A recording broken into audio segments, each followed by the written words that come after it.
एक लोटा जल देवादिदेव महादेव को समर्पित कर रहे हो तो भगवान देवादिदेव महादेव से जगत जननी जगदम्बा खुद कह देती हैं माता पार्वती कि इसको इतना दुख है, इतना कष्ट है, इतनी तकलीफ है, इसके बाद भी इसके चेहरे पर मुस्कुराहट है। तो शंकर भगवान भी कह देते हैं अगर ये मेरे मंदिर में मुस्कुराते हुए आया है तो अब इसका दुख मैं काटूंगा, ये मुस्कुराता ही रहे, ये मुस्कुराएगा।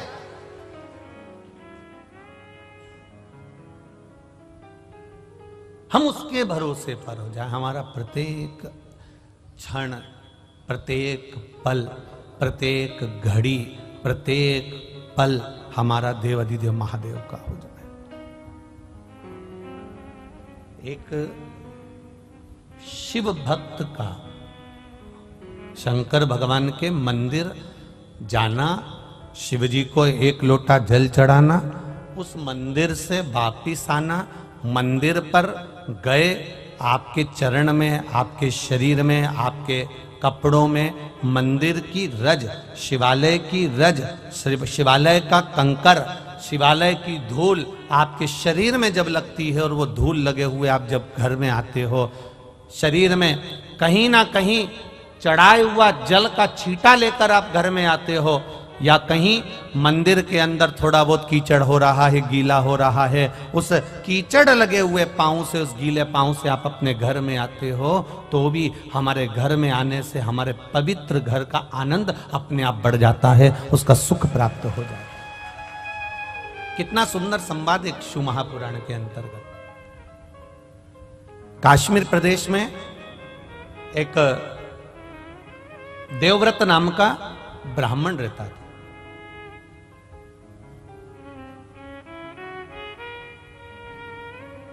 बड़ा धर्मात्मा था, पुण्यात्मा, भजन करना उसका एक आनंद था।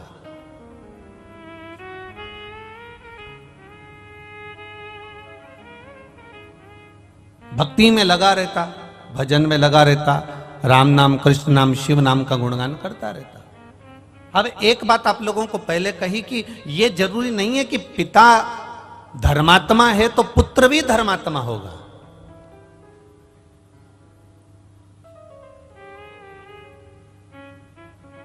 पिता अगर एक श्रेष्ठ वक्ता है तो पुत्र भी श्रेष्ठ वक्ता होगा।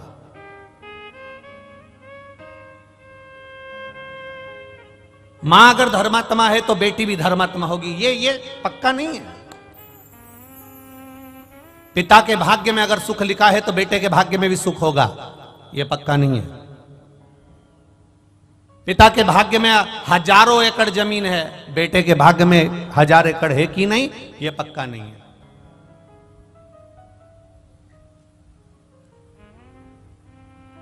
हां, यदि संस्कार अगर बच्चे को मिल रहे हैं, श्रेष्ठ संस्कारों से बच्चा अगर पोषित हो रहा है, श्रेष्ठ संस्कारों से बच्चा अगर बढ़ रहा है, बच्चा संस्कारित हो रहा है, तो यह निश्चित है कि फिर पलटकर देखने की जरूरत नहीं है। हम पहले कहे, आज फिर कहते हैं, 20 वर्ष तक माता पिता अपने बेटे को पढ़ाते हैं, लिखाते हैं, कॉलेज भेजते हैं, स्कूल भेजते हैं, कोचिंग भेजते हैं। 20 वर्ष तक माता पिता अपने बेटे को पढ़ा लिखाकर राम बनाने की चेष्टा करते हैं। 20 वर्ष तक माता पिता पढ़ाकर अपने बच्चे को राम बनाने का प्रयास करते हैं। और 20 दिन की, मात्र ओनली 20 दिवस, केवल 20 दिन, केवल 20 दिन की कुसंगति बेटे को रावण बना देती है। केवल 20 दिन की कुसंगति। 20 वर्ष तक माता पिता बेटे को राम बनाने का प्रयास कर रहे हैं। 20 वर्ष तक माता पिता बेटे को कोचिंग दे रहे हैं, ट्यूशन दे रहे हैं, अच्छी जगह पढ़ने भेज रहे हैं, ज्ञान की बातें कर रहे हैं, सब कुछ कर रहे हैं। 20 वर्ष तक माता पिता अपने बेटे को राम बनाने का प्रयास करते हैं, पर 20 दिन की कुसंगति बेटे को रावण बना देती है। कोई ऐसी संगत में बेटा पड़ जाता है, ऐसे मित्रों की संगति पड़ जाती है, ऐसे साथियों की संगति पड़ जाती है, ऐसे व्यक्ति की संगति पड़ जाती है कि उसका जीवन 20 दिन के अंदर वो रावण बन जाता है। उसका मन, चित्त, वृत्ति, उसके विचार अलग हो जाते हैं, घर से अलग।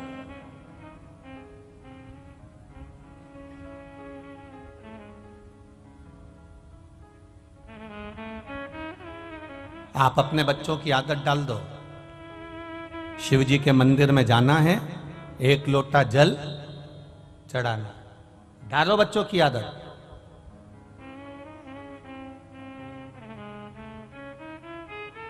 जिस घर के बच्चे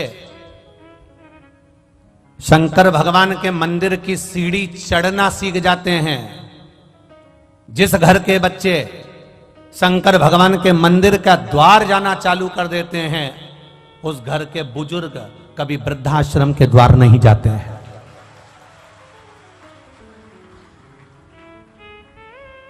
आपके बच्चे अगर मंदिर जा रहे हैं, आपके बच्चे अगर शिवालय जा रहे हैं, आपके बच्चे भगवान के मंदिर में जाकर 1 लोटा जल चढ़ा रहे हैं, प्रयास करना। आपके घर का बच्चा अगर शंकर के मंदिर जा रहा है, आपके घर के बेटा बेटी अगर शिवालय जा रहे हैं, 1 लोटा जल चढ़ा रहे हैं, 1 लोटा जल समर्पित कर रहे हैं, तो ये विश्वास मानकर चलना कि आपको वृद्धाश्रम जाने की जरूरत नहीं पड़ेगी। क्योंकि जो शिव की सेवा करना जानता है, वो अपने घर के बुजुर्गों की सेवा करना भी जानता है। उसको आता है कि मेरे घर के बुजुर्ग की सेवा मुझे कैसे करना, उसको ज्ञात है।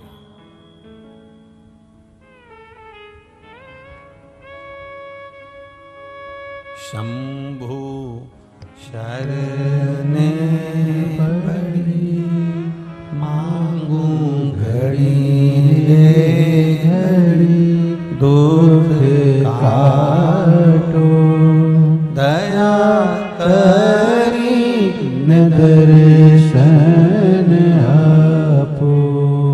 महाराज, जब हमारे घर के बच्चे शिवालय तक जाने लगे, मंदिर तक जाने लगे, शिव की चौखट तक जाने लगे, भगवान के द्वार तक जाने लगे, समझ लेना कि अब आपके बच्चे संस्कारिता का आनंद पा गए।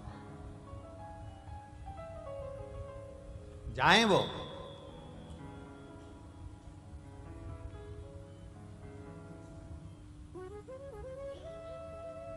देवव्रत कश्मीर प्रदेश में रहने वाला एक ब्राह्मण है देवव्रत, जो भगवान का भजन करता है, स्मरण करता है, अपनी बेटी को रोज ज्ञान देता है, प्रतिदिन अपनी बेटी को समझाता है।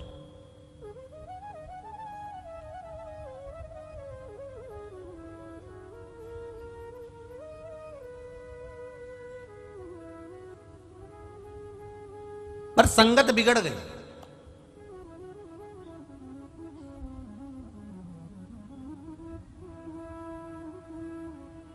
अपनी बेटी से रोज कहता है कि शिवालय जाकर 1 लोटा जल चढ़ा दिया कर। अपनी बेटी से कहता अगर शिवालय नहीं जा सकती तो 2 मिनट भगवान का भजन कर लिया कर। अगर भगवान का भजन नहीं कर सकती तो मंत्र जाप कर लिया कर। मंत्र जाप नहीं कर सकती तो किसी गुरु की शरणागति ग्रहण कर कर उनके द्वार की सेवा कर लिया कर। पर बेटी ना तो जल चढ़ाने जाती है, ना मंत्र जाप करती है, ना नाम जाप करती है, पर बेटी अपने पिता देवव्रत से संवाद जरूर करती है। जल चढ़ाने से क्या होगा? आपके घर के भी बच्चे कर देते कभी कभी। पानी चढ़ाने से क्या होगा?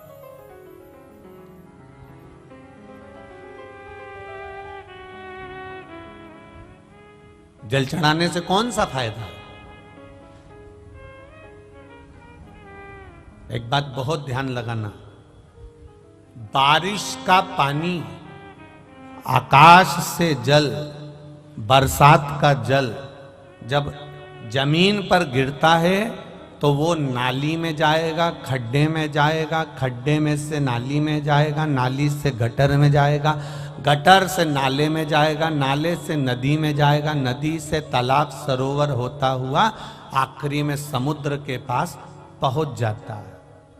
बारिश का जल गिरा तो वो समुद्र तक पहुंच जाता है। आपके नजदीक के मंदिर में जो शिवालय है, उस शिवालय पर अगर 1 लोटा जल गिरा तो वो महादेव तक पहुंच जाता है। वो महादेव तक पहुंच जाएगा। आपने जो जल समर्पित करा, आपने जो जल चढ़ाया। आज बसंत पंचमी है,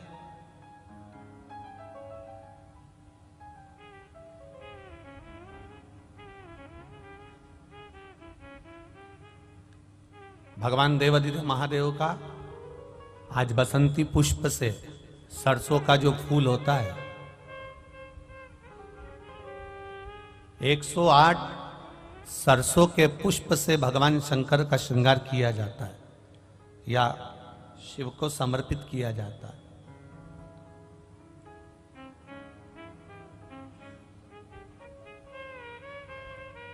अगर डॉक्टर बोल भी देता है कि ऐसा लग रहा है कि कोई बड़ी बीमारी आने वाली है, शरीर में कोई ऐसा रोग आने वाला है कि ये बहुत बड़ा रहेगा, हम उनको हमेशा कहते आए हैं कि प्रयास करना कि बसंत पंचमी के दिन सरसों के फूल 108 शंकर भगवान को चढ़ जाएं, उसके बाद जांच करवाना प्रारंभ करो, बड़ी बीमारी नहीं आएगी, बाबा उसको टाल ही देगा। उसका नाम महामृत्युंजय है,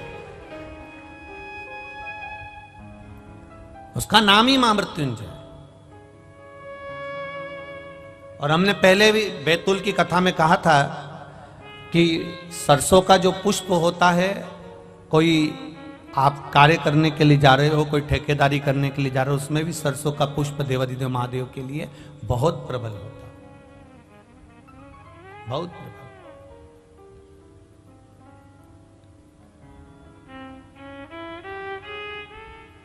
महाराज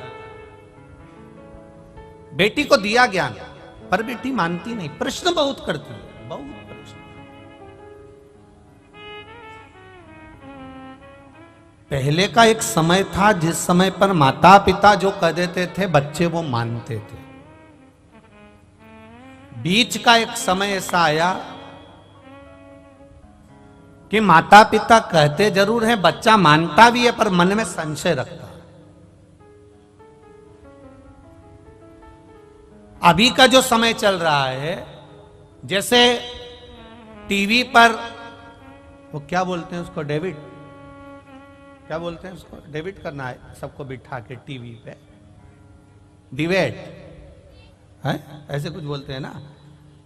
आज का समय केवल टीवी पर डिबेट करने का नहीं है, घर में भी रोज का डिबेट चल रहा है, प्रतिदिन का। पिताजी कहते हैं मंदिर जा, बेटा कहता है क्यों जाऊं, बस यही क्रम चालू हो जाता है। बहू कहती है सास को, सास कहती है बहू को, दोनों एक दूसरे की बात नहीं मान रहे, वो इधर पांव खींच रहा है, वो इधर पांव खींच रहा है, अंत उसका सार तत्व तक नहीं पहुंचा। मंजिल मिला क्या?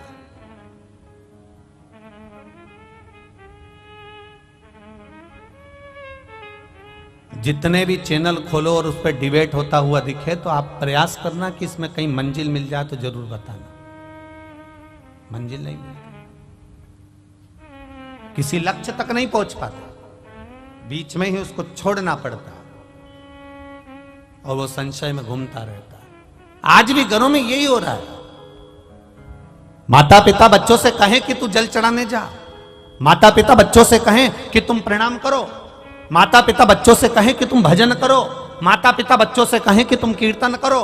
पर ये व्यासपीठ, ये शिव महापुराण की कथा हमेशा कहते आई है कि कल परसों की कथा में भी कहा था, एक माँ ने अपने बच्चे का हाथ पकड़कर संत से कहा, गुरुजी मेरे बच्चे से कह दो कि ये शक्कर ना खाए, मीठा ना खाए। गुरुजी ने 1 हफ्ते का समय मांगा और 1 हफ्ते बाद गुरुजी ने कहा कि बेटा तुम शक्कर मत खाना। तो माँ को क्रोध आ गया, ये बात तो तुम 1 हफ्ते पहले भी कह सकते थे। तो गुरुजी ने कहा, कह तो सकता था पर उस समय तक मैंने शक्कर छोड़ी नहीं थी, जब तक मैं छोड़ूंगा नहीं तब तक दूसरे से कहूंगा कैसे, इसलिए पहले मैंने छोड़ी है। आप सबसे निवेदन है, अपने बच्चे को ज्ञान देने से पहले स्वयं पहले मंदिर जाना प्रारंभ करो, शिव को जल चढ़ाना प्रारंभ करो, श्री शिवाय नमस्तुभ्यम कहना प्रारंभ करो, एक बेलपत्र बाबा को समर्पित करना प्रारंभ करो। फिर धीरे धीरे बच्चे अपने आप ढलते चले जाएंगे, उनको बोलने की जरूरत नहीं पड़ेगी, स्वयं ढले। देवव्रत, कश्मीर प्रदेश में देवव्रत नाम का ब्राह्मण, और ब्राह्मण अपनी बेटी को हमेशा कहता है अपनी संगति सही रखना, विचार सही रखना, सोच सही रखना, गलत लोगों में मत पड़ जाना, गलत लोगों के बीच में मत जाना। बार बार अपनी बेटी को समझाता था, पर बेटी का विवाह कर दिया गया। बेटी का विवाह करने के बाद भी बेटी की चित्त बुद्धि सही नहीं हो पाई। वो विवाह होने के बाद भी पर पुरुषों पर उसकी दृष्टि पड़ी रही, पर पुरुष पर उसकी दृष्टि पड़ी रही।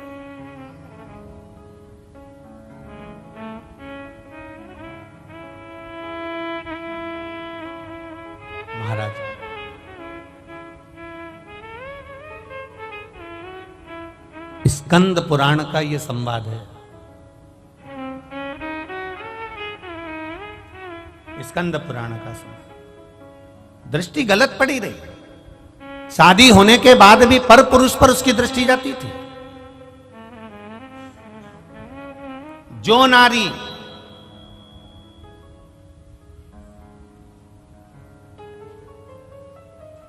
विवाह के पश्चात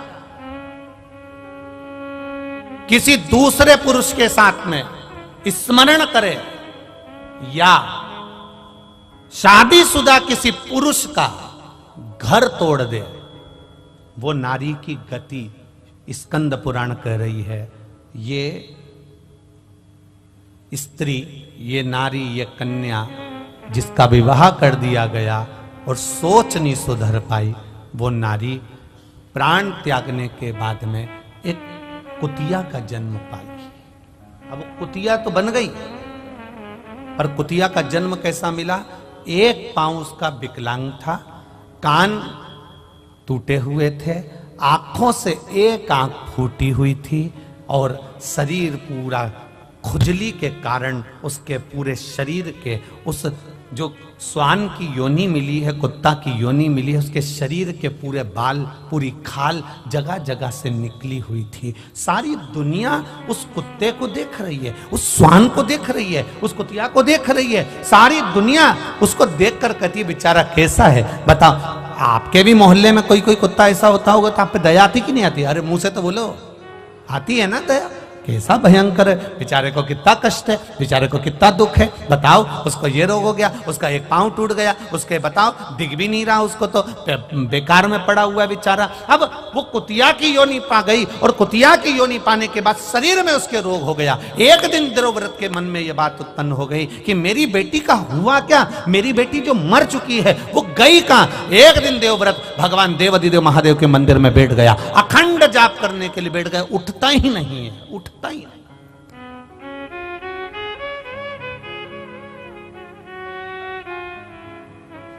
उठ ही नहीं रहा।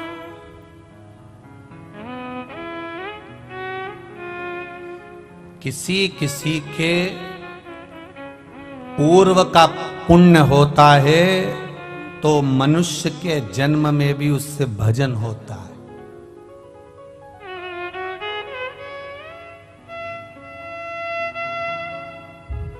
किसी का पूर्व का पुण्य हो तो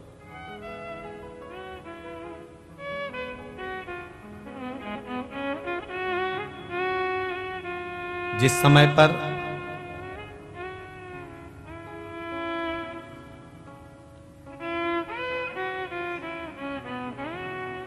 महाभारत में पांडवों में युधिष्ठिर, नकुल, सहदेव, भीम, अर्जुन ये सब थे, और जिस समय पर अर्जुन मर गया,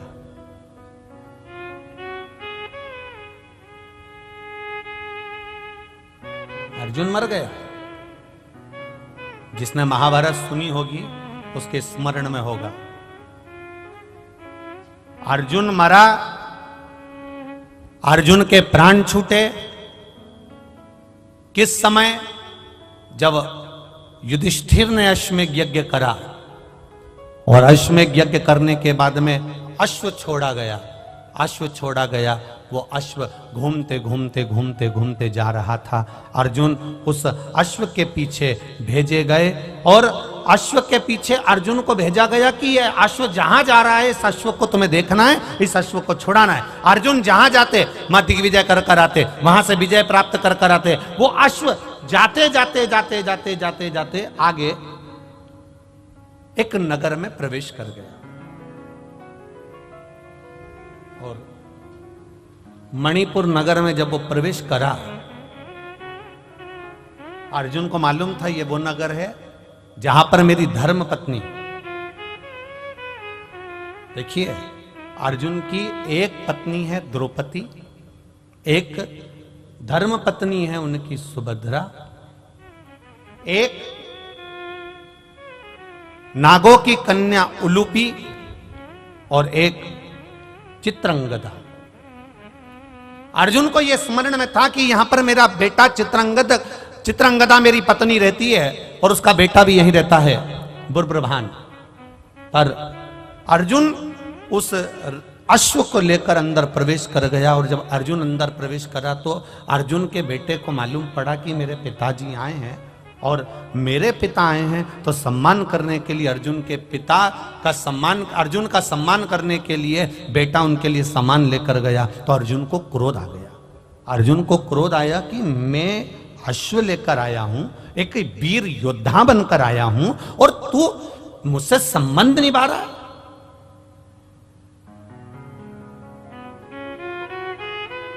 तुझे तो अश्व पकड़ना था और युद्ध लड़ना था, पर तू मेरा सम्मान करने के लिए आया है। अर्जुन ने अपने बेटे बुर्बुरभान को अपशब्द कहना प्रारंभ करा। इसी समय पर नागों की कन्या उलूपी बैठी हुई थी और उलूपी ने देखा कि बुर्बुरभान को अर्जुन चिल्ला रहे हैं। तब उलूपी ने कहा, बुर्बुरभान मैं तुम्हारी मां हूं बड़ी, एक काम करो तुम अपने पिता से युद्ध लड़ो। बुर्बुरभान ने कहा, मां अगर मैं पिता से युद्ध लड़ा और मेरे पिता को कोई घात हो गई तो? इसी समय पर उलूपी ने कह दिया, ये तो छत्राणी का जो पुत्र होता है, एक वीरानी का जो पुत्र होता है, वो युद्ध के मैदान में ये नहीं देखता कि पिता है कि कौन है, आओ और तुम युद्ध लड़ो। बस इतना कहना था और कहते से बुर्बुरभान ने बाण चलाना प्रारंभ करे, इधर अर्जुन ने बाण चलाना प्रारंभ करे। दोनों में भयंकर युद्ध हो गया और युद्ध होने के बाद जैसे ही युद्ध होते होते आगे तक बढ़ा, इतनी देर में बुर्बुरभान को भी घात लग गई और अर्जुन के प्राण छूट गए। अर्जुन मर गए, अर्जुन के प्राण छूट गए। आई चित्रांगदा रोती रोती आई, मेरा पति चले गया। बेटे तुमने क्या कर दिया? अपने पिता को मार दिया, अपने पिता को समाप्त कर दिया। मां मैं पिताजी के साथ युद्ध नहीं लड़ना चाहता था, पर मां ने कहा है, उलूपी माता बोली है मुझसे युद्ध लड़ने के लिए। चित्रांगदा ने कहा, उलूपी तेरा मेरा मांग का सिंदूर उजड़ गया और तू अपने बेटे से कहती है कि युद्ध लड़ो। चित्रांगदा के सामने उलूपी ने कहा, मैं छत्राणी हूं, छत्री की बेटी हूं, मैंने अपने बेटे को, इस बुर्बुरभान को केवल एक छत्री का फर्ज अदा करने का प्रयास करा है। ब्राह्मण हो, ब्राह्मण कर्म से पीछे मत हटना, वैश्य हो, वैश्य कर्म से पीछे मत हटना, क्षत्रिय हो, क्षत्रिय कर्म से पीछे मत हटना, और शूद्र हो तो शूद्र कर्म से पीछे मत हटना। यह हमारा धर्म भी है और हमारा कर्म भी है, उससे हम पीछे कैसे हटें? तुमने श्रेष्ठ नहीं करा, तुमने अच्छा नहीं करा। रो रही, चित्रांगदा रो रही है।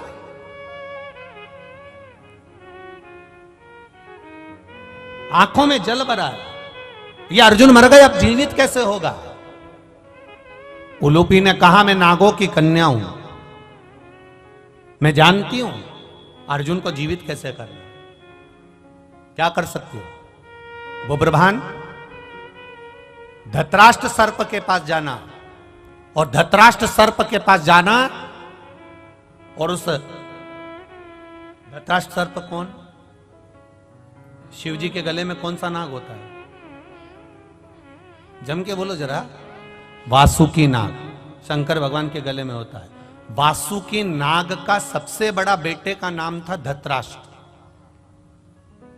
वो धृतराष्ट्र नहीं, पांडव और कौरव वाला, वो अलग है। वासुकी नाग का सबसे बड़ा पुत्र है धृतराष्ट्र, सबसे बड़ा बेटा। एक बार देवाधिदेव महादेव जब वासुकी नाग पर कृपा कर दिए थे, तो वासुकी नाग ने देवाधिदेव महादेव से मांग लिया था, मुझे ऐसी मणि प्रदान कर दीजिए भोलेनाथ, जिस मणि को किसी से छुआया जाए और वो मरा हुआ भी जीवित हो जाए। देवाधिदेव महादेव ने कहा, वो मणि तो केवल एक महामृत्युंजय मणि है, मैं तुझे दे देता हूं। और शंकर भगवान ने वो महामृत्युंजय मणि धृतराष्ट्र को दे दी थी। उलूपी ने कहा, धृतराष्ट्र के पास जाओ, वासुकी नाग के बेटे के पास में जाओ और वो मणि लेकर आओ। वो मणि अगर होगी तो वो मणि से वो जीवित हो सकता है, इसके सिवा जीवित नहीं होगा। बुभ्रभान धृतराष्ट्र सर्प के पास गया, नाग के पास गया, मेरे पिता को जीवित करना है। धृतराष्ट्र ने कहा तेरे पिता को जीवित करने की सामर्थ्यता मुझ में नहीं है, मैं मणि दे भी दूंगा पर तेरा पिता जीवित नहीं हो सकता। कब तक? जब तक देव अधिदेव महादेव इशारा ना कर दें तब तक इसका काल नहीं टल सकता, क्योंकि उसका नाम महाकाल है। जाओ उसके पास, पहुंचो उसके पास। बुभ्रभान, उलूपी, चित्रंगदा शिव जी की आराधना में लग गई और भगवान देव अधिदेव महादेव ने क्या कृपा करी। शंकर भगवान ने खुद धृतराष्ट्र से कहा बेटा मणि दे दीजिए।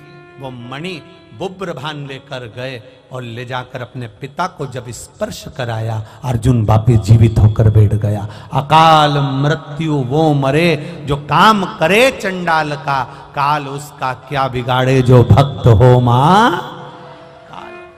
जो शिव का उपासक होता है, शंकर का गुणगान करने वाला, शिव भक्ति में रमने वाला, शंकर पर अटूट विश्वास करने वाला भटकता नहीं। देवव्रत शिव की आराधना में डूब गए, हिलते नहीं, जाते नहीं, आते नहीं, एक ही जगह पर स्थिर होकर बैठ गए। स्थिर जाई नहीं।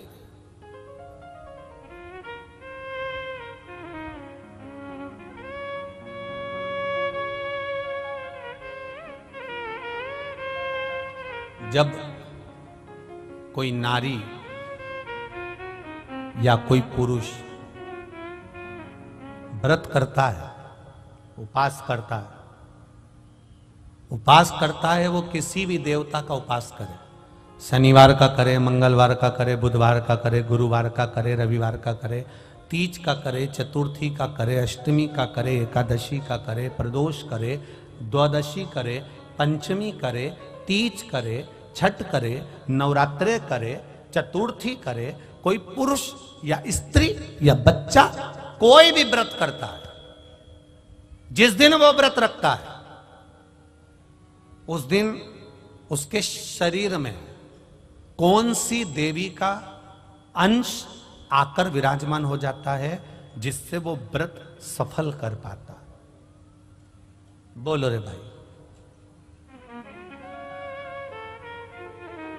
कौन सी देवी का अंश आ जाता है जिससे उसका व्रत, किसी भी व्रत को करे, वो एकादशी करे, द्वादशी करे, प्रदोष करे, सोमवार करे, मंगलवार करे, बुधवार करे, नवरात्रे करे, तीज करे, चतुर्थी करे, छठ करे, प्रदोष करे, दिवाली करे, दशहरा करे, जो व्रत उसको करना है करे, मंगलवार करे, वो कौन सी देवी एक ऐसी होती है, भगवान शंकर की वो कौन सी एक माता, एक देवी ऐसी है जो व्रत करने वाले की तप साधना में साथ देती है और उसकी तप साधना को बढ़ाने का काम करती है। वो केवल एक देवी है, शाकंभरी माता। कौन सी माता है? माता शाकंभरी। केवल एक है जो व्रत साधना तप आराधना करने वाले के साथ हमेशा साथ देने के लिए उसके हृदय में विराजमान होती है, उसके चित्त वृत्ति में बैठी रहती है। भजन का बल शाकंभरी तप साधन। कितना सुंदर कहा है, जो व्रत करता है ना, हम तो यहां तक कहते हैं कि अगर कोई कथा सुनने बैठा हुआ है, कथा सुन रहा है, आपको जाना है, आपका शरीर का जरा सा अंश भी चलते समय दूसरे के शरीर को नहीं लगना चाहिए। शिव महापुराण में वर्णन आया है पितरों की 3 कन्याओं का, मेना, धन्या, कला, इन तीनों का वर्णन आया है। पितृलोक में ये तीनों आराम से रह रही थी और सनकादि ऋषि बैठकर तप कर रहे थे, कथा की चर्चा कर रहे थे, सत्संग कर रहे थे। पहले मेना निकल कर गई, फिर धन्या निकल कर गई, फिर कला निकल कर गई, एक के पीछे एक तीनों निकल कर गई। तीनों निकल कर गई, इनका शरीर का लहंगा संत सनकादि ऋषि के जंघा पर पड़ गया। क्रोध आ गया, ऐ मेना, धन्या, कला, मैं तुम्हें श्राप देता हूं कि तुम तीनों मृत्यु लोक में एक साधारण सी स्त्री बनोगी।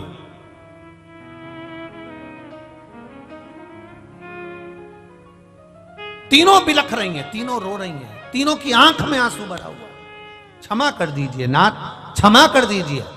सनकादि ऋषियों ने कहा, जब कोई कथा सुनने के लिए बैठता है, सत्संग करने के लिए बैठता है, सदगुरु की शरणागति में बैठता है, मंदिर देवालय में बैठता है, भगवान के भजन में बैठता है, जितनी देर वो भगवान का गुणगान करने बैठता है उतनी देर तक उसके हृदय में शकंभरी माता का निवास होता है। शकंभरी माता ऐसे अलग से नहीं रहती, जितनी देर वो तप साधना में, भजन में, संकीर्तन में, कीर्तन में, स्मरण में डूबा रहता है उतनी देर तक शकंभरी उसके अंदर रहती है। जब आपका शरीर जाते जाते उसको लात लगती है, शरीर का अंग लगता है, कोई सामान लगता है, शकंभरी को क्रोध आता है और वो क्रोध उसके मुख से निकलकर तुम्हें श्रापित कर देता है। इसके फल अनुसार तुम्हें तीनों को मृत्यु लोक में जाना पड़ेगा।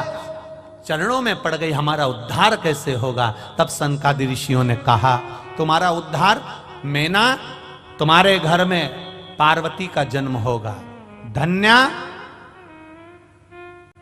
तुम सुनैना बनोगी, तुम्हारी गोद में माता सीता खेलेगी, कला तुम कीर्ति बनोगी, तुम्हारी गोद में राधा खेलेगी। ये तीन देवियां जब तुम्हारी गोद में खेलेगी जगत का कल्याण कर देगी। वो जगत का कल्याण करेगी तो तुम्हारा कल्याण अपने आप हो जाएगा, अपने आप।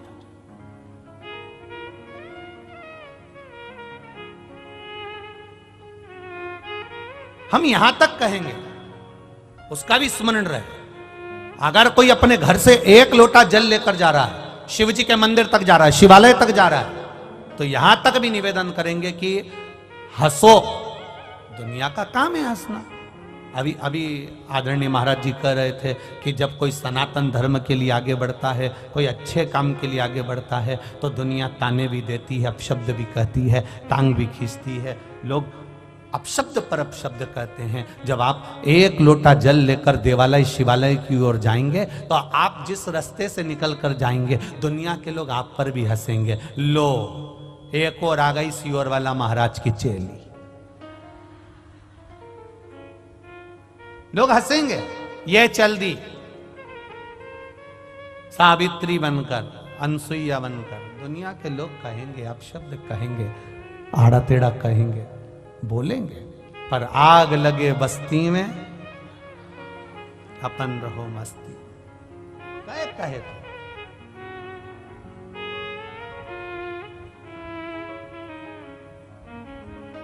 वो कहे, कहने वाला कहता रहेगा।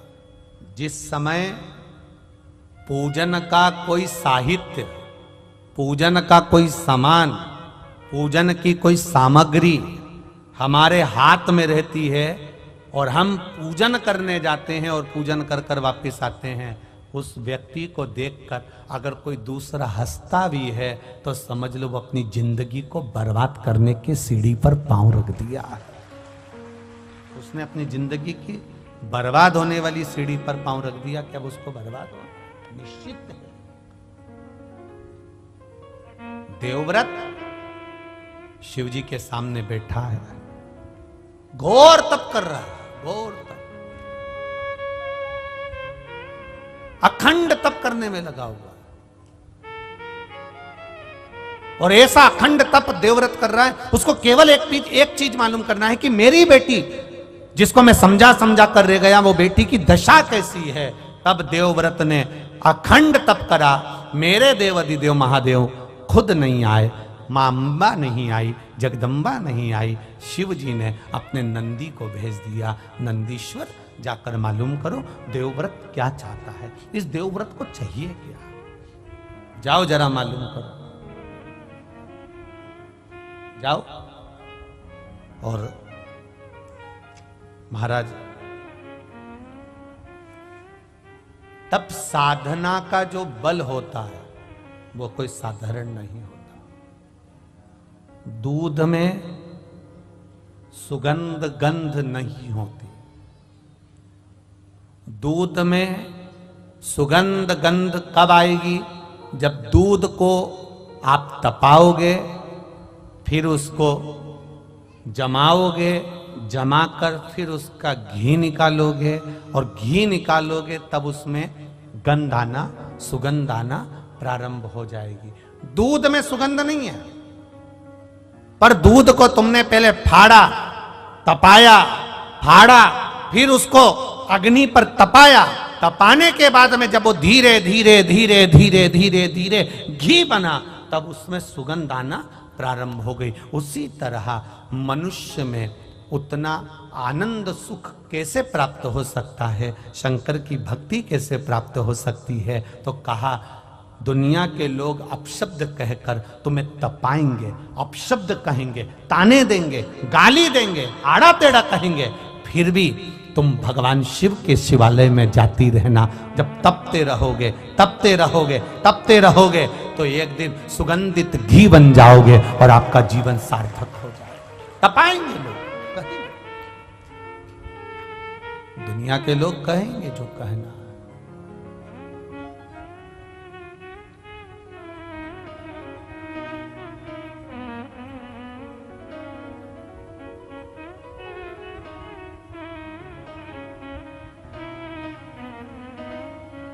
और महाराज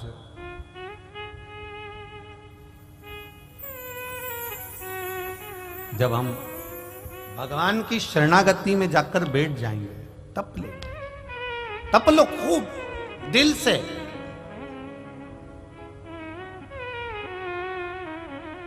और जिस समय हम तप लिए, सुगंध अपने आप बढ़ती चली जाए, अपने आप बढ़े।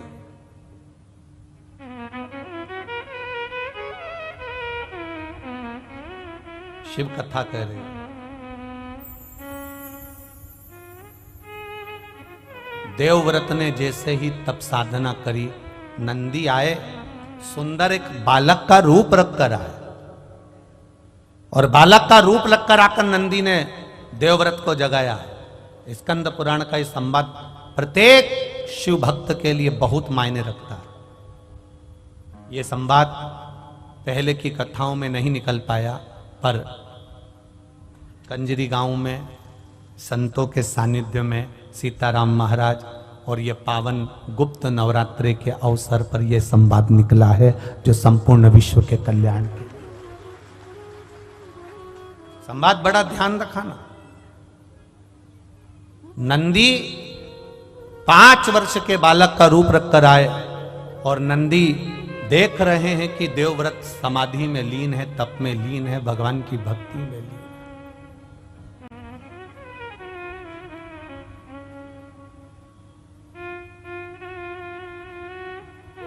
लीन है। नंदी ने जगाया, देवव्रत नहीं जगा। नंदी ने फिर जगाया, देवव्रत नहीं जगा, जगता ही नहीं। बहुत प्रयास करा नंदी ने, उठता ही नहीं। लगा श्री शिवाय नमस्तु, श्री शिवाय नमस्तु, श्री शिवाय नमस्तु।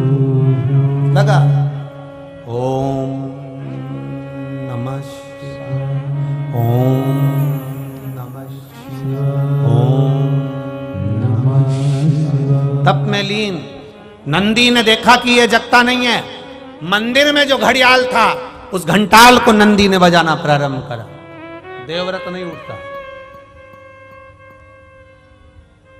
उठा ही नहीं।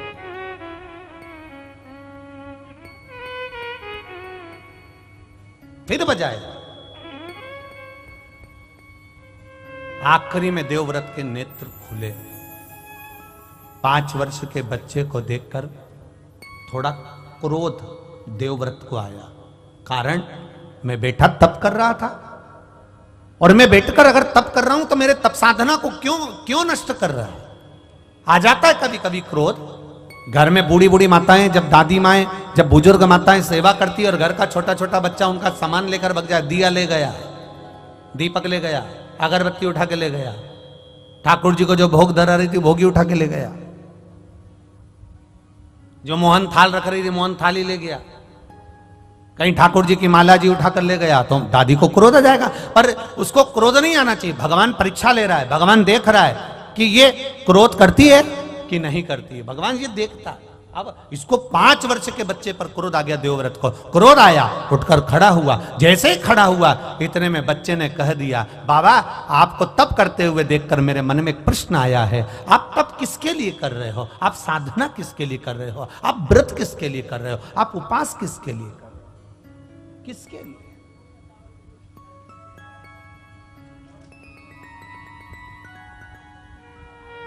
देवव्रत ने कहा, बस मेरी एक इच्छा है। क्या इच्छा है आपकी? बस एक इच्छा, मेरी बेटी जो प्राण छोड़कर चली गई है उसको मुझे देखना है। वो है कहां, उसकी दशा क्या है? नंदी को हंसी आ गई। 5 वर्ष का नंदी ठहाका लगाकर हंस दिया, हंसा तो देवव्रत को और क्रोध आ गया। ए बालक, मेरे शब्द को सुनकर तू हंस रहा है? नंदी ने हंसते हुए कहा, बाबा जो कर्म कर कर मरा है उसको अगर देखोगे तो आप भी रो पड़ोगे, इसलिए जो हो गया उसको आप मत देखिए, मत देखो। जो पूर्व में कर कर आए हो उसे अब देख कर करोगे क्या? कई लोग कहते हैं हमने किसी का बुरा नहीं करा गुरुजी, हमने कभी किसी का बुरा नहीं करा गुरुजी, फिर भी लोग हमारा बुरा क्यों करते हैं?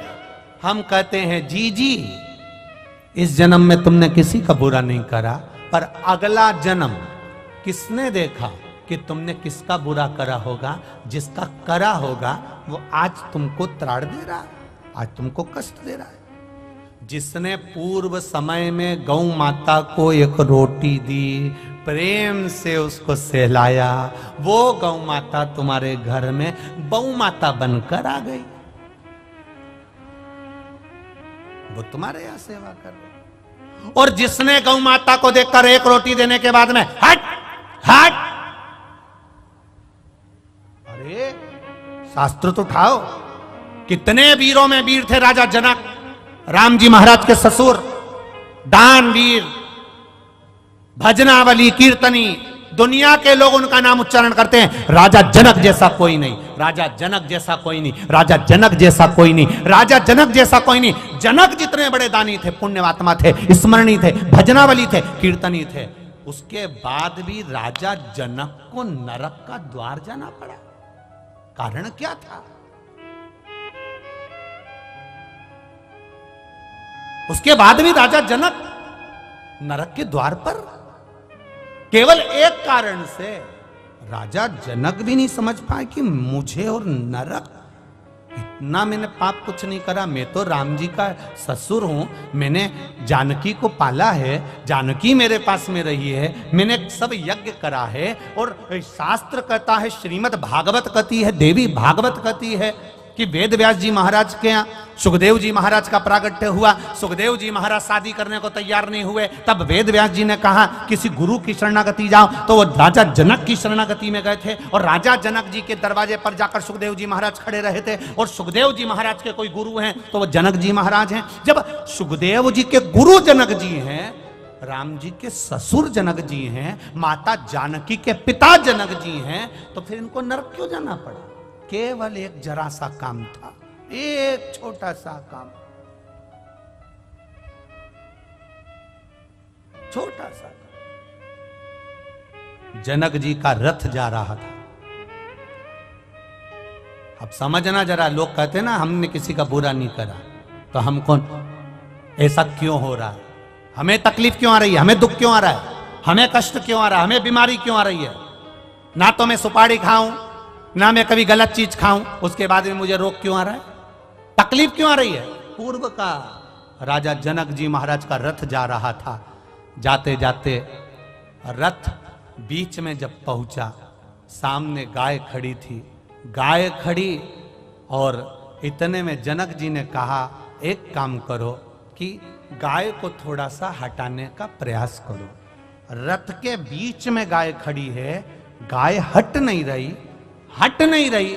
जनक जी नीचे उतरे और गौ माता के आगे हाथ जोड़े, आप हट जाओ, नहीं हटी। इसके बाद राजा जनक ने गाय को धक्का देकर बस थोड़ा सा साइड में करा था, बस एक अंश की गलती कर दी थी कि गाय को एक हाथ से धकेल कर पीछे की ओर हटाया था और गाय के पीछे से जनक जी महाराज निकल कर चले गए थे। तो चित्रगुप्त महाराज और धर्मराज ने कह दिया, कौन आया है?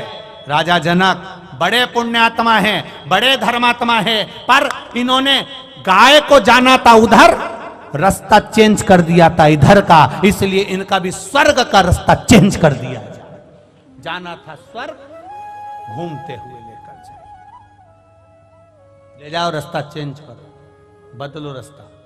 जनक जी महाराज जब रास्ता बदला गया स्वर्ग जाने का, नरक से होते हुए जा रहे थे।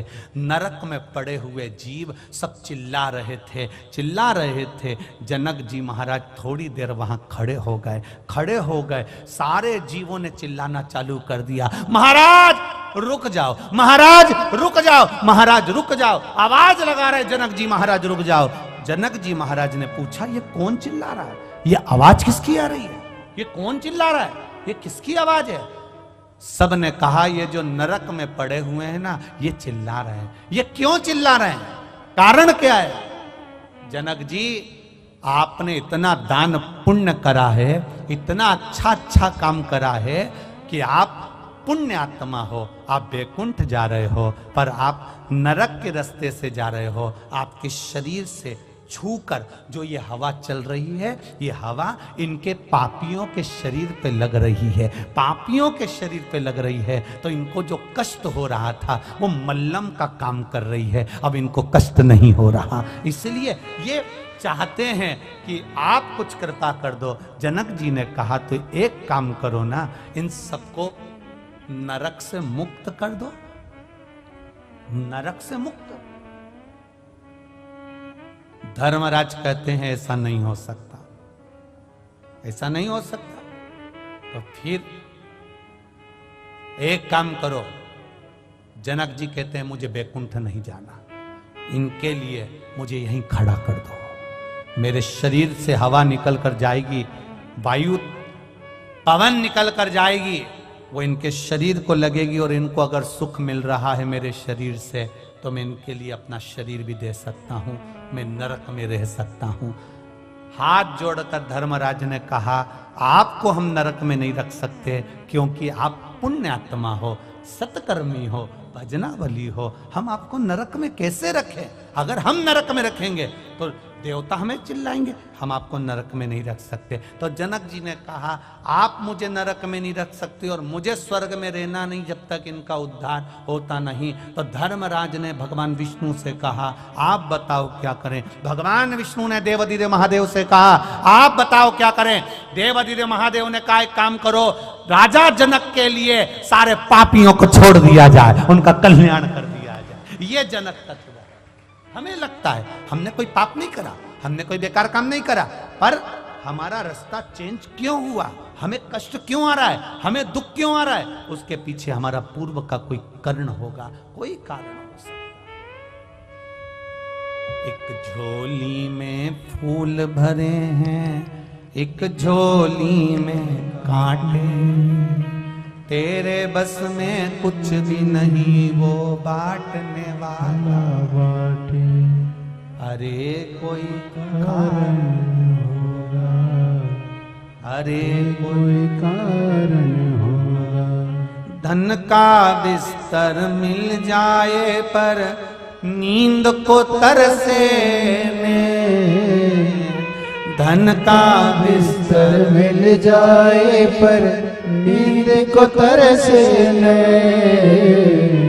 कांटों पर भी सोकर आए किसी के मन को चैन। अरे कोई कारण होगा, अरे कोई कारण होगा। किसी के यहाँ डनलप का गद्दा बिछाए, एसी का रूम, वीआईपी रूम, सोते सोते भी एक गिलास केसर का दूध,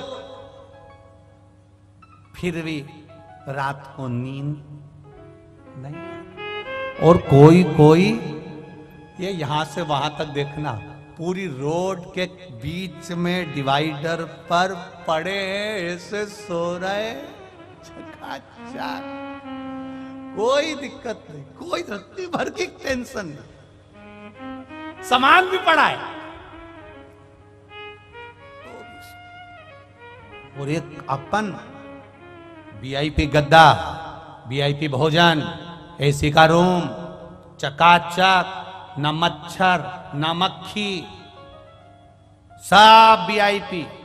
उसके बाद भी रात भर करवट बदलते रहे, कहीं घुटना, कहीं कमर, कहीं पीठ, कहीं हाथ, रात भर दुखता रहा। और यहाँ धन का बिस्तर मिल जाए पर नींद को तरसे, और कांटों पर भी सोकर आए किसी के मन को चैन। अरे कोई कारण होगा, अरे कोई कारण होगा। सांप भी डस ले तो मिल जाए किसी को जीवन दान। किसी किसी को सांप भी डस लेता है तो बच जाते हैं, और कोई कोई एक ठोकर लगती है। बाथरूम में नहाने गई थी, फिसल गई और सांप भी डस ले तो मिल जाए किसी को जीवन दान। और एक चींटी के कांटे से मिट जाए नामो निशान। अरे कोई कारण होगा, अरे कोई कारण होगा।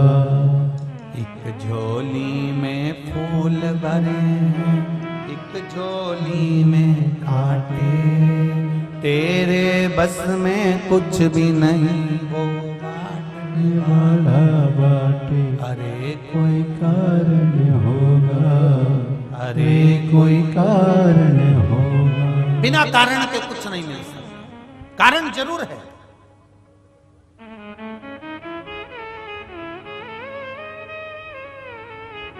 कितने संख्या में आ पाए,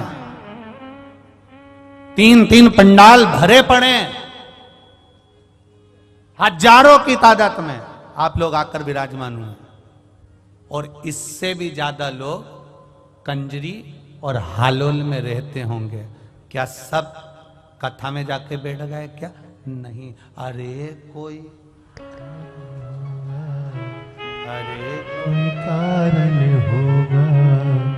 ये आने का प्लान भी बनाए थे, इनने विचार भी करा होगा कि 26 जनवरी की छुट्टी पड़ेगी, अपन चले। इनने सब प्लान बनाया। इनके प्लान से क्या होता है, पहले महादेव को भी तो प्लान बना दो कि तेरा क्या होगा रे कालिया। यहां बुला लेंगे तो फिर तो सर्टिफिकेट मिल जाएगा। अगर यहां बुला लिया, यहां तक पहुंच गया, तो इसको एक प्रमाण पत्र मिल जाएगा। ये प्रमाण पत्र लेकर ऊपर पहुंच गया तो देख लो, शिव महापुराण की कथा में गया था कंजरी, यमराज, मेरे से तो कुछ बोलना ही मत, डिग्री है। तो भोलेनाथ ने भी सोचा भैया जितनों को डिग्री देना है उतनों को ही बुलाओ, बाकी को डिग्री से दूर रखो, नहीं तो ये आफत कर देंगे ऊपर आकर। वैसे ही गुजरात वालों ने बहुत आफत करके रखी है दिल्ली में बैठकर। अब बोल तो बोल। तो इन्होंने कहा इनको नीचे ही पावागढ़ में इनको पंछीड़ा रे उड़ के जा, पावागढ़ इनको वही गरबा रमने दो।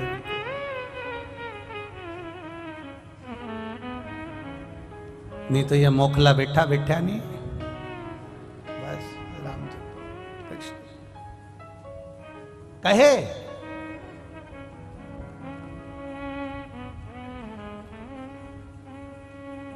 देवव्रत से पूछा, बोलो पूर्व का क्या देखना है तुमको? मेरी बेटी का जीवन देखना है मुझे, मेरी बेटी, मेरी ही बेटी। मत देख, देवव्रत रोएगा, तड़फेगा बेटी की दशा देखकर।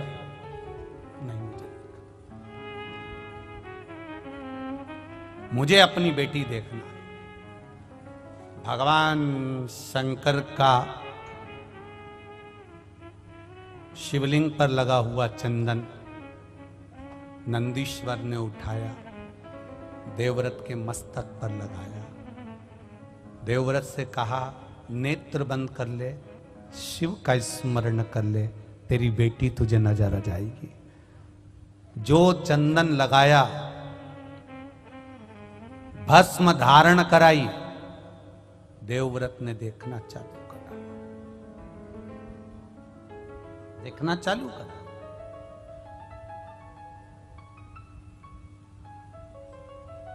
भस्म, चंदन, बेलपत्र, शिवजी पर चढ़ी हुई कोई भी सामग्री व्यक्ति के जीवन का ना जाने कितने जन्म के पापों को काट देता है, ना जाने कितने जन्म के पाप। काशी में एक व्यक्ति टेबिल लगाया हुआ था, वो टेबिल लगाकर उस पर भस्म बेच रहा था, भस्म बेच रहा, भस्म कपे की। एक अंग्रेज आ गया, अंग्रेज ने आकर पूछा, क्या है ये? उसने अपनी भाषा में कहा, उसने कहा यह भस्म है लगाने की। अच्छा, उसने पैकेट उठाया, देखा, देखते से ही बोला, इसकी एक्सपायर डेट कब की है? अब वो टेबल पर जो बैठा था भस्म बेच रहा था, वो अंग्रेज को ऊपर से नीचे तक देख रहा कि भस्म की एक्सपायर डेट पूछ रहा। टेबल पर भस्म बेचने वाले ने कहा कि इसकी एक्सपायर डेट तो नहीं मालूम, पर यह पक्का है कि तू सिर पे लगाता रहेगा तो तेरी एक्सपायर डेट आगे खसकती रहेगी, ये पक्का। इसकी नहीं मालूम कि इसकी एक्सपायर डेट कब की है, ये कब समाप्त होगी, पर तेरे समाप्ति की जो तारीख है वो इस भस्म को लगाने से आगे बढ़ती चली जाए। ये निश्चित है, ये पक्का है।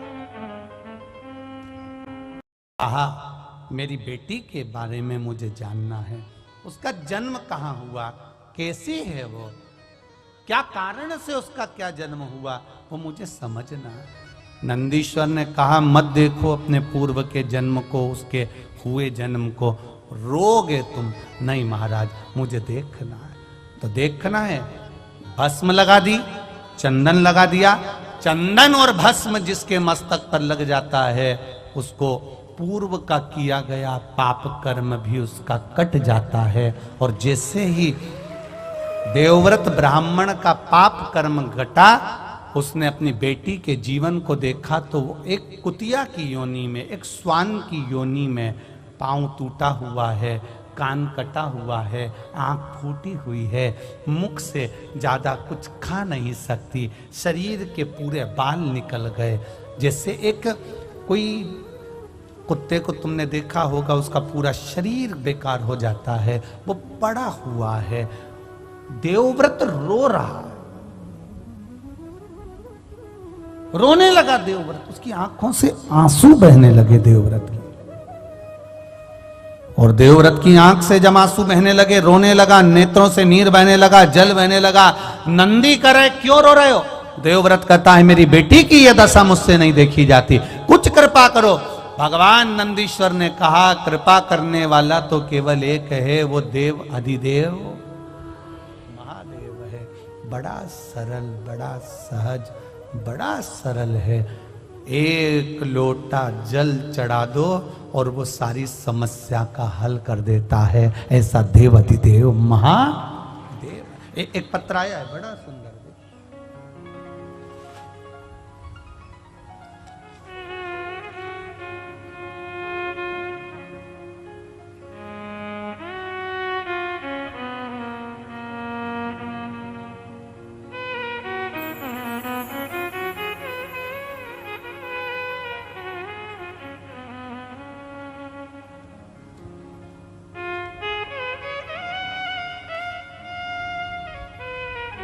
मैं मोहित चतुर्वेदी अहमदाबाद से आया हूं।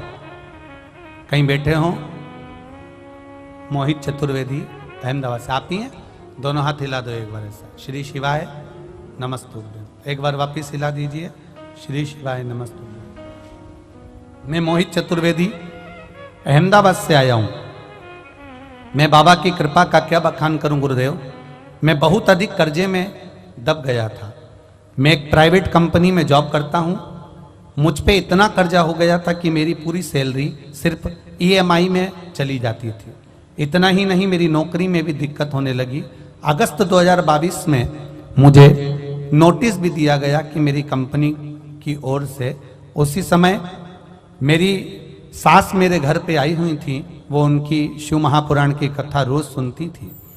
आपकी कथा जब वो रोज सुनती, उन्हीं के साथ मुझे और मेरे पत्नी को भी शिव महापुराण की कथा के बारे में पता चला और हम दोनों ने शिव मंदिर में जाकर भोले बाबा को 1 लोटा जल चढ़ाना प्रारंभ करा। कंपनी ने कह दिया था कि आप इस कंपनी को छोड़ दीजिए और मेरी कर्जा भी बहुत था गुरुदेव। मेरी पत्नी पशुपतिनाथ का व्रत करना शुरू कर दी। बड़ोदरा की कथा में अपने पूरे परिवार के साथ आया और 3 और 4 दिसंबर की कथा बड़ोदरा में सुनी। 5 दिसंबर को आखिरी पशुपतिनाथ का व्रत पूरा हुआ। उसके अगले ही सोमवार यानी 12 दिसंबर को 12 दिसंबर को गुरुजी भोले बाबा की ऐसी कृपा हुई कि एक और लेटर मुझे प्राप्त हो गया।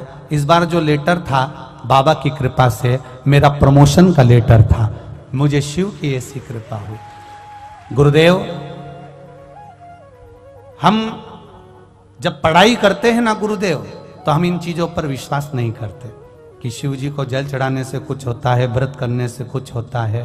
पर बाबा का जो प्रताप देखा है ना गुरुदेव, वो 1 लोटे जल का देखा है। उस 1 लोटे जल ने आज हमारी तनख्वाह भी बढ़ गई, प्रमोशन भी हो गया और बाबा की कृपा से कर्जा भी चूक गया गुरुदेव। इसलिए हम आज कंजरी गांव में बाबा को अपना प्रमोशन लेटर जो कंपनी ने भेजा था वो बाबा को समर्पित करने आए हैं। बाबा की कृपा से मेरा प्रमोशन लेटर मुझे प्राप्त हुआ और बाबा की कृपा से मुझे प्रमोशन हुआ। ये मैं बाबा को नमन करने आया हूं। बैठिए बाबू। श्री शिवाय नमस्तुभ्यम। हर हर।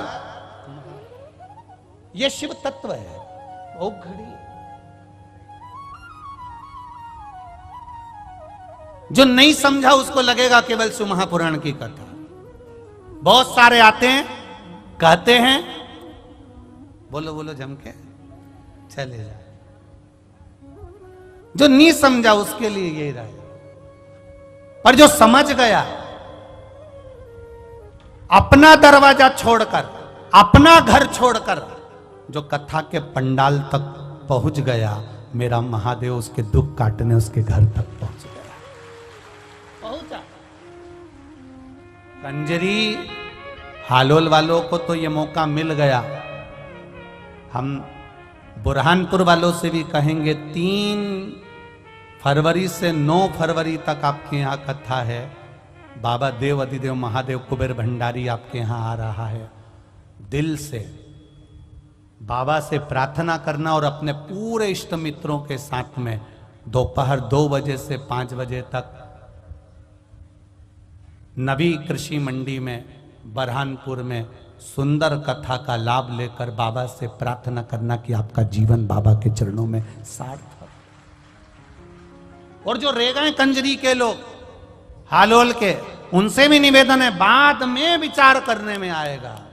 गंगा नजदीक में आई और मैं डुबकी नहीं लगा सका।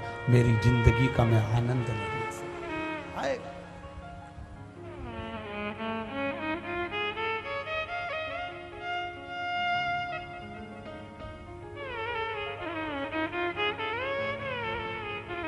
एक हॉस्पिटल होता है, एक एम्बुलेंस होती है।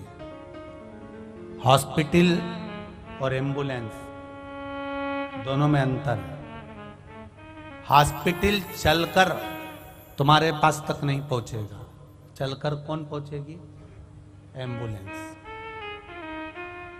प्राथमिक उपचार करती करती एम्बुलेंस तुम्हें हॉस्पिटल तक ले जाएगी और फिर तुम्हें ठीक कर देगी। ये शिव महापुराण की कथा नहीं है, ये 7 दिन की एम्बुलेंस है जो आकर बैठ गया और परमात्मा के चरणों तक पहुंच गया। ये दुख जीवन है, मनुष्य का शरीर है, मानव की देह, ये मानव का शरीर मिला है। ऐसा नहीं कोई संत, कोई साधु, कोई गुरु, कोई महात्मा, कोई जोगी, कोई सन्यासी, कोई तपस्वी, कोई साधक, कोई उपासक, कोई आपसे कह दे कि मैं आपको ऐसा कर देता हूं कि आपको दुख ही नहीं आएगा, तो फिर आप उसके हाथ जोड़ लेना और कह देना जब राम जी थे उन पर भी दुख था, उनके भी गुरु एक से बढ़कर एक थे, तो फिर वो दुख क्यों नहीं काट सके? दुख आया है तो झेलना तो पड़ेगा। बस भजन के बल पर वो दुख थोड़ा थोड़ा कटते चले जाता है और हम परमात्मा के होते चले जाते हैं। कोई कहे तुमसे कि दुख नहीं आएगा, कपट नहीं आएगा, तुम्हारे जीवन में तकलीफ नहीं आएगी, कष्ट नहीं आएगा, हो ही नहीं सकता, नहीं हो सकता, बिल्कुल नहीं हो सकता। दुनिया के दुख हरने वाले पर भी दुख आन पड़ा, जग को रोशन करने वाले को आधी रात में आना पड़ा। दुनिया के बंधन काटता वो, उसको भी जेल में आना पड़ा। जो दुनिया के बंधन काटता है वो कारागार में जन्म ले रहा है, साधारणता नहीं है, ये पूर्व के कर्म का भोग। एक चिड़िया को सीता जी ने कैद में रखा, मां जानकी को कैद में रहना पड़ा। राम जी ने छुप कर मारा था बाली को, उस बाली ने छुप कर मारा भगवान कृष्ण के चरणों में मारा। जरा नाम का व्याघ्र बनकर, कर्म का भोग है, भोगना जो पूर्व में किया आज भोगेंगे, आज करेंगे, फिर भोगेंगे, उसको कौन टाल सका? देवव्रत रो रहा है, मेरी बेटी की ये दशा, एक स्वान की योनि, एक कुतिया की योनि, मेरी बेटी की। बिलक पड़ा, रोह पड़ा, कुछ नहीं कर रहा। शंकर भगवान के शिवालय को, शिवलिंग को पकड़ लिया और पकड़कर देवव्रत आंख से आंसू बहाने लगा। कुछ कृपा करो करुणा सागर, करुणा कर दीजिए दातार, कृपा कर दीजिए, मेरी बेटी ऐसी भयंकर योनि में पड़ी हुई है, शरीर पूरा खुजला हो गया है उसका, क्योंकि उसको अभिमान इतना था। पिता देवव्रत अपनी बेटी को समझाता था, गलत दृष्टि मत करना, गलत जगह पर मत जाना। परसों की कथा में कहा था नियत, नीति और नजर, ये 3 गलत जगह पर चली जाती है तो जिंदगी बर्बाद हो जाती है। नियत अगर गलत हो गई तो बर्बाद हो गए, नीति अगर गलत हो गई तो बर्बाद हो गए, और नजर अगर गलत हो गई तो बर्बाद हो गए। नारी पर पुरुष पर अगर अपनी दृष्टि देती है, किसी का शादीशुदा जीवन है और उसके घर में आग लगाकर तू उसमें शामिल होना चाहती है, तो तू अपने अगली जिंदगी का स्मरण कर लेना, ये देवव्रत की कन्या का स्मरण कर लेना कि तेरी जिंदगी क्या होगी, तेरा जीवन क्या होगा। ये देवव्रत की कथा कर रही है। एक इतना बड़ा ब्राह्मण, ऐसा साधु, ऐसा सन्यासी, ऐसा तपस्वी, ऐसा साधक, ऐसा उपासक जो भगवान शिव की भक्ति में लगा है, तो भी इस कन्या को भोगना पड़ रहा है। क्यों? कर्म का भोग है। तेरी शादी हो गई थी, जिस पुरुष के साथ तू रह रही थी उसकी भी शादी हो गई थी, उस नारी को रोना पड़ रहा था, हाथ जोड़कर कहती थी मेरे पति को छोड़ दे, मेरे पति को त्याग दे, पर तू उससे इतनी आसक्ति कर बैठी, इतनी आसक्ति कर बैठी इस शरीर के चक्कर में। अब शरीर का सुख अब भोग ले। पांव टूट गया, आंख फूट गई, कान कट गया और पूरा शरीर खुजेला होकर और पड़ा है एक कोने में। देवव्रत रो रहा है, मेरी बेटी का उद्धार कैसे होगा, मेरी बेटी का उद्धार कैसे होगा। ये केवल स्त्री के लिए नहीं है कथा, पुरुषों के लिए भी है। तुम भी स्मरण करना, किसी के साथ अगर गलत कर्म किया है तो तैयारी रखना, ये अगर स्वान रूप में कुतिया बन सकती है तो तुम भी कुत्ता तो बन ही सकते हो। स्मरण रहे आपको, स्मरण रहे। नियत, फिर बोलो 3 चीजें, नियत, नीति, ये बहुत काम की है, ये नजर वो ध्यान रखिए। सबसे ज्यादा लफड़ा यही करती है, सबसे ज्यादा दिक्कत इसी की है। भोगना सबको पड़ता है। एक आम के पेड़ पर, आम के पेड़ पर आम देखा किसने?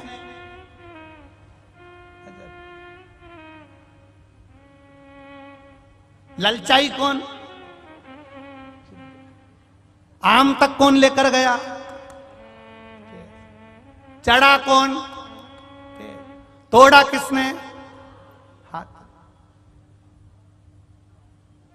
खाया किसने? स्वाद किसने लिया? गया कहां? और माली ने पकड़ लिया और जो दोचना चालू करा, पिटा कौन? रोया कौन? जैसा कर्म करोगे वैसा भोगोगे। देखा भी तू नहीं था, अब रोए भी तू। कर्म तेरा है, भोगो। बस तुम भी देख लो, किसी भी नारी को, स्त्री को, पुरुष को गलत दृष्टि से देख लो, फिर याद रखना, दरवाजे पे लिख लेना तेरा क्या होगा रे कालिया। तैयारी कर लेना, होगा। मत बुरे कर्म कर बंदे, वरना पछताएगा। भगवान की आंखों से तू बच नहीं पाएगा, तू बच नहीं पाएगा। अरे ओ अज्ञानी, मत करना दानी, तेरे कर्म का फल भी तू ही पाएगा। जैसा किया तूने तेरे आगे आएगा। मत बुरे कर्म कर बंदे, वरना पछताएगा।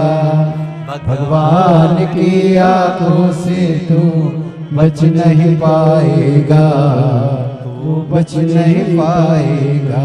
बड़ा मुश्किल है बच लो। रो रहा है देवव्रत, मेरी बेटी की दशा सुधर जाए ऐसा करूं। शिव जी का शिवलिंग पकड़कर बैठ गया। क्षमा कर, क्षमा कर, क्षमा।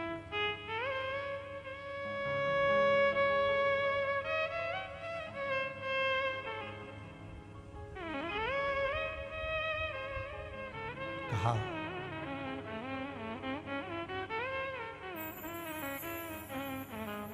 नरसिंह मेहता, यही गुजरात के जूनागढ़ के शिव मंदिर में रात भर शंकर भगवान के शिवलिंग को पकड़कर रोए थे, तो उनको सांवरिया का दर्शन हो गया था। यही नरसिंह मेहता जूनागढ़ के सांवरिया के भक्त थे, पर सांवरिया का दर्शन कभी नहीं मिला था। शंकर जी का शिवलिंग पकड़कर रोए तो शंकर भगवान प्रकट हो गए, मांग तुझे क्या चाहिए? सांवरिया का दर्शन चाहिए, चल मेरे साथ। नंदी पे बिठा कर ले गए, नंदी पे। सांवरिया गौलोक धाम में रास कर रहे थे राधा जी के साथ में, ले जाके इनको खड़ा कर दिया। सांवरिया सेठ नाचते नाचते नाचते नाचते जो नरसिंह जी को देखे तो पूछ लिया, यहां तो लोग मरने के बाद आते हैं, तू तो जीते जी आ गया, कौन लाया तुझको यहां? नरसिंह जी बोले, जो लाया है वो बाहर खड़ा है। तो क्या उसको अंदर क्यों नहीं लाया? क्योंकि मैं अंदर नहीं जाऊंगा। पूछा क्यों? कि जो अंदर नाच रहा है वो नाचने में एक्सपर्ट है, जिसको देख लेता उसको नचाना चालू कर देता। एक बार की बात है, भगवान सांवरिया सेठ ब्रजभूमि में लीला कर रहे थे। और मैंने पार्वती जी से कहा था कि मुझे भी रासमंडल में जाना है। पार्वती जी ने खूब मना करा, पर मैं नहीं माना। फिर मैंने, पार्वती जी जब मेरा श्रृंगार नहीं करी तो मैंने खुद 3-4 ब्यूटी पार्लर बुक कर दिए, और 4 पार्लर बुक करे। तब वहां से कोई आया, फिर आके उन्होंने मेरे केश खोले और उनको चोटी बनाना चालू करा। 6 महीने तो उनको बाल सुलझाने में लग गए। तब उन्होंने चोटी तैयार करी, फिर मुझे साड़ी पहनाई, मेरा सुंदर श्रृंगार करा। सुंदर सुंदर। नरसिंह जी बोले सांवरिया सेठ से, मैंने उनसे कहा भी, तुम्हें कोई पहचाना नहीं? सांवरिया सेठ से बोल रहे हैं नरसिंह जी कि मैंने उनको कहा कि तुम्हें कोई पहचाना नहीं। तब सांवरिया सेठ, वो भोलेनाथ जी कह रहे थे कि वो पार्लर वालों ने ऐसा श्रृंगार करते हैं, ऐसा श्रृंगार करते हैं कि वो तो जब मुंह धुलता है तब मालूम पड़ता है कि है क्या। तब समझ, ऐसे तो मालूम ही नहीं पड़ता। बाबा भोलेनाथ का जो श्रृंगार किया, ऐसे सुंदर तैयार होके शंकर जी बोले, मैं ब्रजमंडल में गया और मैं नाचने लगा गोपी बनकर। ऐसा नाचा, ऐसा नाचा, ऐसा नाचा। अब सांवरिया सेठ के पास में इसलिए जाना नहीं चाहता क्योंकि नाचते नाचते इनकी बुद्धि ना जाने कहां चली गई। नाचते नाचते बोले, ए गोपियों, इतने दिनों से मैंने तुम्हारा कभी मुंह नहीं देखा, जरा सब लाइन से खड़ी हो जा। अब मैंने भी मन में सोचा आज ही देखना था।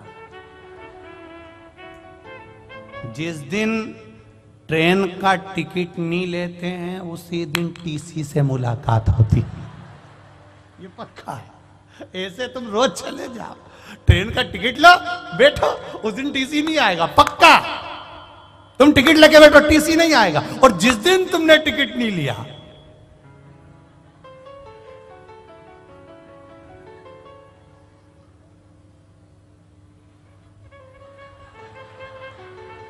आ रहा, उस भय लगा हुआ है, आ रहा। इतने में कहीं का मूंगफली बेचने आ गया।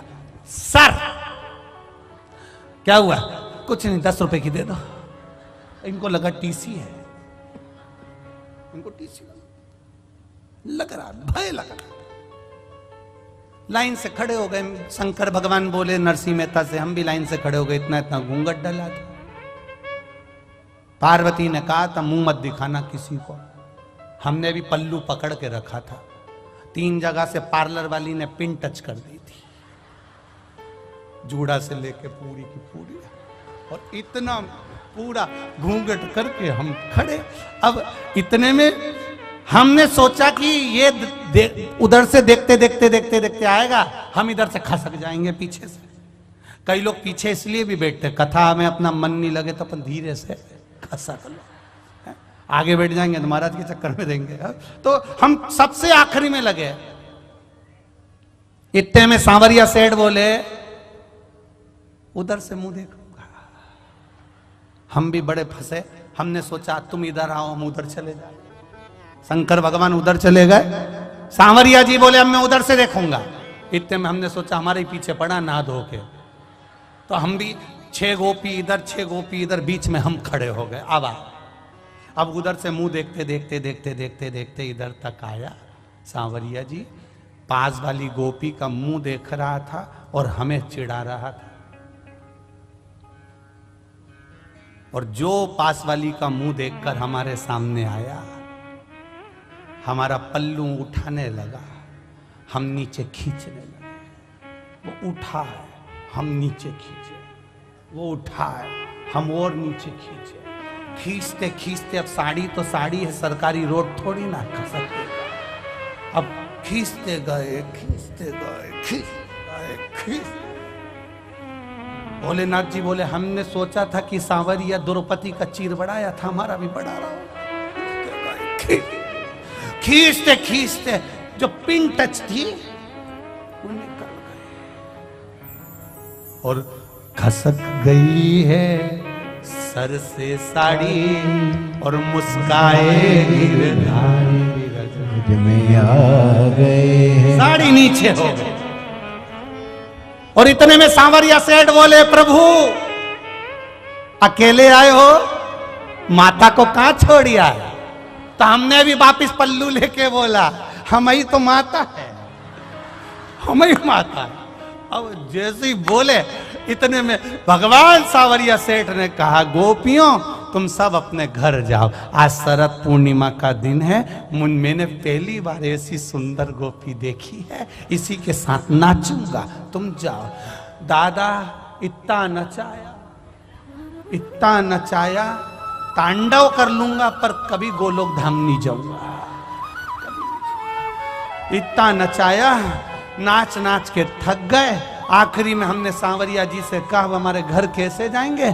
सांवरिया सेठ ने मनसुखा, सिरदामा, मधुसूदन, दाऊ सबको बुला लिया और उनके पिताजी की खटिया बुलवा ली, पलंग निवाड़ की, और उस पे हमको सुला दिया और 4 लोग लेके हमको वापिस छोड़ दिया है।